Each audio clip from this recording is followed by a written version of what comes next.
Venice woke to a billionaire's fairy tale. By breakfast it smelled like a revolution. Picture dawn on the Grand Canal, pale rose light, church bells, gulls swooping over moss-stripped palazzi. Then the sirens. Police launches slice past gondolas. Barricades clang shut on centuries-old bridges. Handwritten notes appear on wooden doors. Kindly vacate. Private celebration in progress. Jeff Bezos, the richest groom alive, has rented the impossible city for 3 whole days, so he and Lauren Sanchez can say "I do" on a $50 million stage. Locals are livid before the first Prosecco cork pops. Activists plaster walls with posters. No space for Bezos.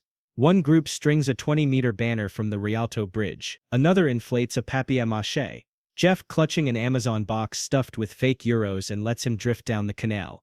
The hashtag Gen Venice is not for sale trends, before the celebrity jets even touch tarmac. Inside Marco Polo Airport, the arrivals board briefly reads like a Met Gala seating chart. Oprah's Gulfstream, Kim Kardashian's custom Skystar, DiCaprio's jet, carbon credits nowhere in sight. 90 private planes land within 6 hours. Each offloads couture garment bags and social media managers, who immediately learn the weekend's first rule: no phones. Kim's security balks, but Bezos's planners insist. Secrets make legends. Friday afternoon, water taxis labeled only by letters A, B, C collect guests at staggered docks. Each rider receives an envelope with a cryptic mood board.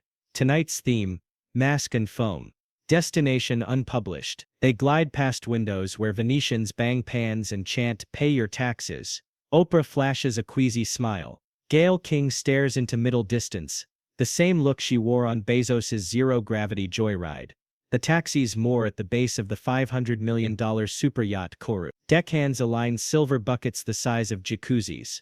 At sunset they tip liquid soap into hidden cannons. Suddenly the stern blossoms into a white blizzard. Bezos's legendary foam party. Kris Jenner in archival Valentino lifts her skirt like a debutante crossing a puddle. Sydney Sweeney snaps mental selfies. Denied the real thing by the phone embargo. Leonardo DiCaprio tugs a black baseball cap lower, hoping climate activists can't ID him through the suds.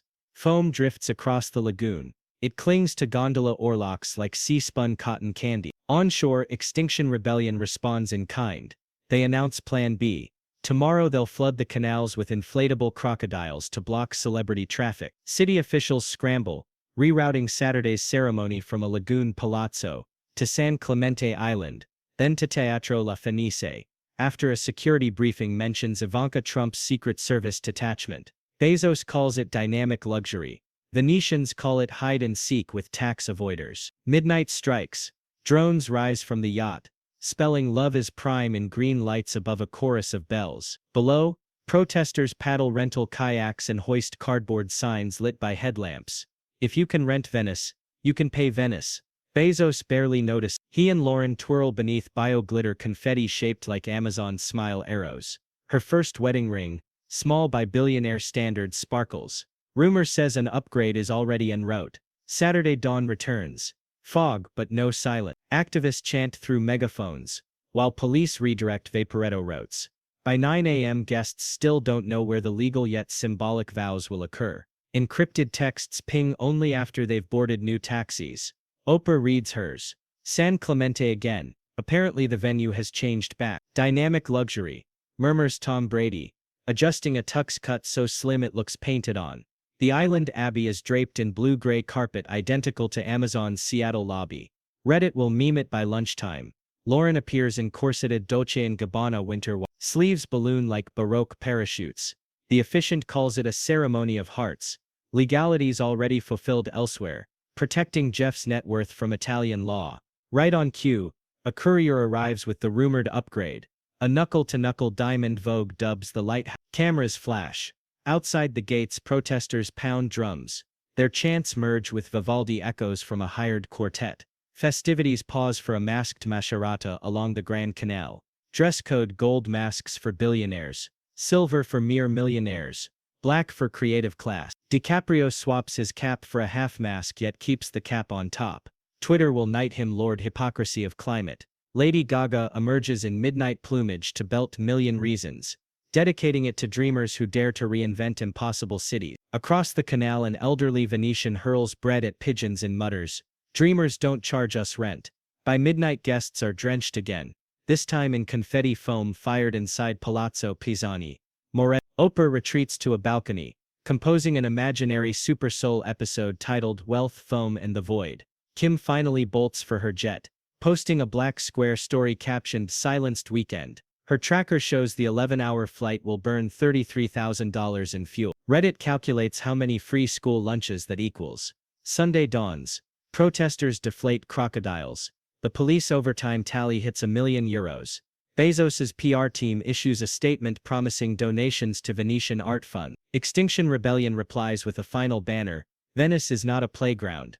Bezos and Lauren board Kourou for departure. Fog closes around the yacht. Somewhere out in the lagoon, the papier-mâché Jeff still floats, soaked, sagging but stubbornly grinning, riding the tide back toward the city he couldn't quite buy. Monday morning, Venice exhales, then scrolls. The phone ban collapsed overnight when a junior stylist smuggled a smartwatch back to the mainland and sold its cache of photos to a gossip site for the cost of a semester at Bocconi. By sunrise, Foamgate is viral. Leonardo's cap beneath a lace half-mask. Gaga slow dancing with a topiary shaped like the Amazon arrow. Kim Kardashian glaring at a "Please No Phones" placard, while clutching two. The real bombshell is a single frame of Lauren's lighthouse diamond refracting light onto that corporate gray carpet. Commenters pair the image with screenshots of Amazon warehouse workers wearing ankle monitors to time bathroom breaks. Same company, different floors. Second leak shows 80,000 roses wilting in dumpsters behind Teatro La Fenice. Locals pluck blossoms to press between protest flyers, souvenirs of a weekend when wealth literally piled up on the curb. Economists do quick math. 50 million on celebration, 1 million in local police overtime. 90 jets emitting roughly 1,000 metric tons of CO2. Extinction Rebellion tweets a side-by-side of Bezos's foam party and satellite footage of Venetian flood barriers straining against rising seas. When the water comes for real, will your yacht have room for us all? Bezos's camp tries damage control. A press release promises €10 million to Venetian heritage funds. City officials applaud but residents scoff. Repairs the stone, one bakery owner says, but not the dignity. Meanwhile, investors note Amazon stock slipped 1.8% during the event. Nothing fatal, just a reminder that markets distrust spectacle. Back in Los Angeles, Lauren scrolls her freshly wiped Instagram grid. The two glossy wedding posts have exploded past 3 million likes, but the comments read like a war zone. She disables replies, then re-enables them an hour later. Some media strategist convinced visibility is victory. Vogue drops the digital cover, Lauren on a gondola, dress rippling like a white tsunami. Headline, "Love in the Time of Limitless." Critics roast the tag. Anna Wintour remains silent, enjoying retirement far from foam cannons. Kim Kardashian lands at Van Nuys. She posts a silver-filtered selfie caption, "Back to business," as if the weekend were a dentist appointment. Reddit notices the reflection in her sunglasses. Private jet runway, fleet of SUVs. 0 protesters. One user writes, "She left the revolution on." Gayle King returns to CBS with a 3-minute recap. She calls Venice magical yet admits feeling unsettled by chants echoing through palazzo walls. Oprah, appearing via Zoom, smiles tight and pivots to a book club pick on late-stage capitalism. Social media roars. Oprah recommending anti-greed lit after partying on a $500 million yacht is peak 20. DiCaprio issues no statement. Paparazzi catch him biking Santa Monica in the same black cap.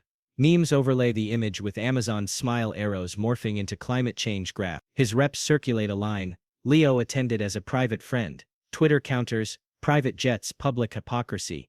In Miami, Young Miami posts a story laughing at protest clips. Can't stop the bag. Users flood her DMs with Venetian rent stats. She shrugs them off in a later tweet. "Y'all mad at the wrong billionaire." Tuesday, Italian newspapers tally tourist disruption. Vipredo lines rerouted. Artisan shops forced to close. An estimated €8 million lost in local trade. Headline, "The Day Venice Became a Theme Park."